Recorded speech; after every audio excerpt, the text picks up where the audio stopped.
ನಮಸ್ಕಾರ ಎಲ್ಲರಿಗೂ, ಸ್ಪಂದನಾಸ್ ರೆಸಿಪಿ ಚಾನಲ್ಗೆ ಸ್ವಾಗತ. ಇವತ್ತು ನಾನು ತುಂಬಾ ಈಸಿಯಾಗಿ ಹಾಗೂ ಟೇಸ್ಟಿಯಾಗಿ ಫಿಶ್ ಫ್ರೈ ಮಾಡೋದನ್ನು ಹೇಳ್ಕೊಡ್ತಾ ಇದ್ದೀನಿ. ನಾನಿಲ್ಲಿ 2 ಮೀಡಿಯಮ್ ಸೈಜ್ ಪಾಂಪ್ಲೆಟ್ ಫಿಶ್ನ ತೊಗೊಂಡಿದ್ದೀನಿ.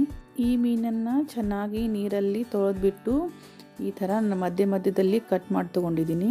ಈ ಥರ ಮಧ್ಯದಲ್ಲಿ ಕಟ್ ಮಾಡಿ ತಗೋದ್ರಿಂದ ಮಸಾಲೆ ಎಲ್ಲ ಮೀನೊಳಗೆ ಚೆನ್ನಾಗಿ ಹೀರ್ಕೊಳ್ಳುತ್ತೆ. ನಾನಿಲ್ಲಿ 1 ಟೀ ಸ್ಪೂನ್ ಆಗುವಷ್ಟು ಶುಂಠಿ ಬೆಳ್ಳುಳ್ಳಿ ಪೇಸ್ಟ್ನ ತೊಗೊಂಡಿದ್ದೀನಿ. ಅದನ್ನೀಗ ಮೀನಿಗೆ ಚೆನ್ನಾಗಿ ಹಚ್ಕೋತಾ ಇದ್ದೀನಿ. ನೋಡಿ, ಈ ಥರ ಒಳಗೆ ಮತ್ತು ಮೇಲೆ ಚೆನ್ನಾಗಿ ಹಚ್ಕೋಬೇಕು.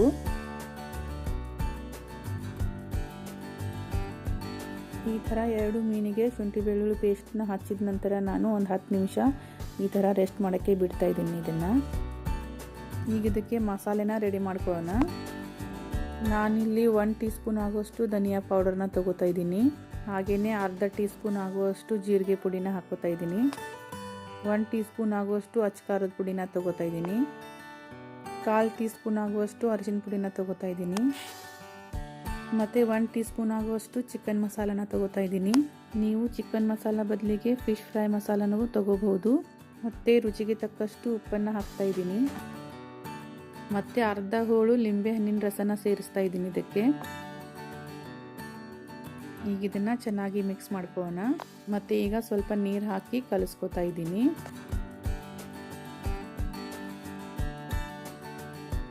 ಈ ಮಸಾಲೆನ ತುಂಬ ತೆಳುವಾಗಿಯೂ ಮಾಡೋಕ್ಕೆ ಹೋಗಬೇಡಿ. ನೋಡಿ, ಈ ಥರ ಕನ್ಸಿಸ್ಟೆನ್ಸಿ ಇದ್ದರೆ ಸಾಕು. ಈಗ ಇದನ್ನು ಮೀನಿಗೆ ಹಚ್ಚೋಣ. ನೋಡಿ, ಈ ಥರ ಒಳಗೆ ಮತ್ತು ಮೇಲೆ ನಾವು ಕಟ್ ಮಾಡಿದ್ವಲ್ಲ ಅಲ್ಲಿ ಚೆನ್ನಾಗಿ ಹಚ್ಕೋಬೇಕು. ಅಂದರೆ ಎಲ್ಲ ಮಸಾಲೆ ಎಲ್ಲ ಒಳಗಿನವರೆಗೂ ಹೋಗುತ್ತೆ. ತಿನ್ನಬೇಕಾದ್ರೆ ಮೀನು ಸಪ್ಪೆ ಅನಿಸೋಲ್ಲ. ಎಲ್ಲ ಮಸಾಲೆ ಚೆನ್ನಾಗಿ ಒಳಗಿನವರೆಗೆ ಹೀರ್ಕೊಳ್ಳುತ್ತೆ. ಈ ಥರ 2 ಮೀನಿಗೆ ಮಸಾಲೆನ ಹಚ್ಚಿ ತಗೋತೀನಿ. ಈಗ ಮಸಾಲೆ ಹಚ್ಚಿದ ನಂತರ ಒಂದು 15 ನಿಮಿಷಗಳ ಕಾಲ ಇದನ್ನು ರೆಸ್ಟ್ ಮಾಡೋದಕ್ಕೆ ಬಿಡೋಣ. ಇದನ್ನು ಒಂದು 15 ನಿಮಿಷ ನೀವು ಫ್ರಿಜ್ನಲ್ಲಿನೂ ಇಡಬಹುದು. ಈಗ ಫಿಶ್ಗೆ ಕೋಟಿಂಗ್ ಮಾಡೋದಕ್ಕಾಗಿ ನಾನು 2 ಟೇಬಲ್ ಸ್ಪೂನ್ ಆಗುವಷ್ಟು ರವೆನ ತೊಗೊಂಡಿದ್ದೀನಿ. ಹಾಗೆಯೇ 2 ಟೇಬಲ್ ಸ್ಪೂನ್ ಆಗುವಷ್ಟು ಅಕ್ಕಿ ಹಿಟ್ಟನ್ನ ತೊಗೊಂಡಿದ್ದೀನಿ.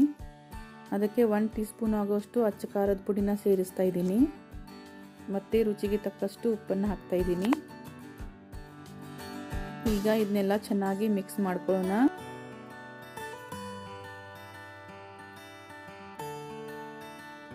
ಈಗ ಇದರಲ್ಲಿ ಮೀನನ್ನು ಹಾಕಿ ಎಲ್ಲ ಕಡೆ ಚೆನ್ನಾಗಿ ಇದನ್ನ ಹಚ್ಕೊಳ್ಳೋಣ.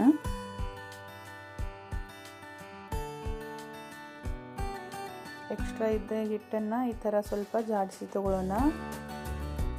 ನಾನಿಲ್ಲಿ ಅಕ್ಕಿ ಹಿಟ್ಟು ಮತ್ತು ರವೆನ ಸಮ ಪ್ರಮಾಣದಲ್ಲಿ ತೊಗೊಂಡಿದ್ದೀನಿ.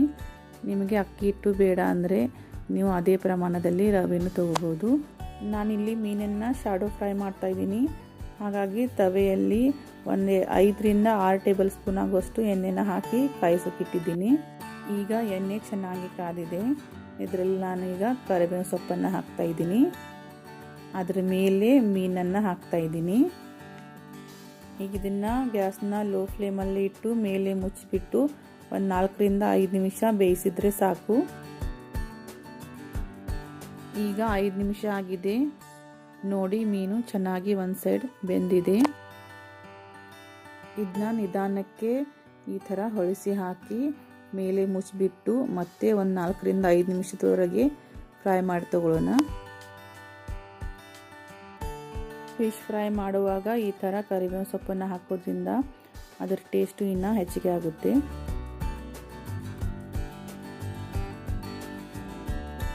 ಈಗ ಈ ಫಿಶ್ 2 ಕಡೆ ಚೆನ್ನಾಗಿ ಫ್ರೈ ಆಗಿದೆ. ಈಗ ಇದನ್ನು ತೆಕ್ಕೊಳ್ಳೋಣ. ಇದೇ ಥರ ನಾನು ಇನ್ನೊಂದು ಫಿಶ್ನ ಫ್ರೈ ಮಾಡ್ಕೊತಾ ಇದ್ದೀನಿ.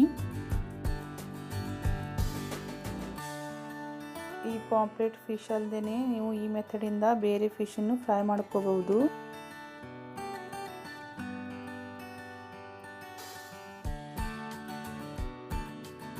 ನೋಡಿ, ಇದೇ ಥರ ನಾನು 2 ಫಿಶ್ನ ಫ್ರೈ ಮಾಡಿ ತಗೊಂಡಿದ್ದೀನಿ.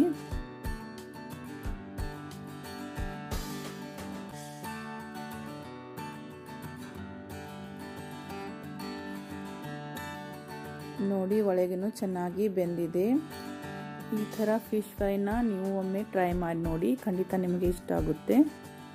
ಹಾಗಾದರೆ ಫ್ರೆಂಡ್ಸ್, ಇದಾಗಿತ್ತು ಇವತ್ತಿನ ರೆಸಿಪಿ. ಈ ರೆಸಿಪಿ ಏನಾದರೂ ನಿಮಗೆ ಇಷ್ಟವಾಗಿದ್ದರೆ ಒಂದು ಲೈಕ್ ಮಾಡಿ, ಶೇರ್ ಮಾಡಿ, ಹಾಗೆ ನಮ್ಮ ಚಾನಲ್ನ ಸಬ್ಸ್ಕ್ರೈಬ್ ಮಾಡೋದನ್ನು ಮರಿಬೇಡಿ. Thank you.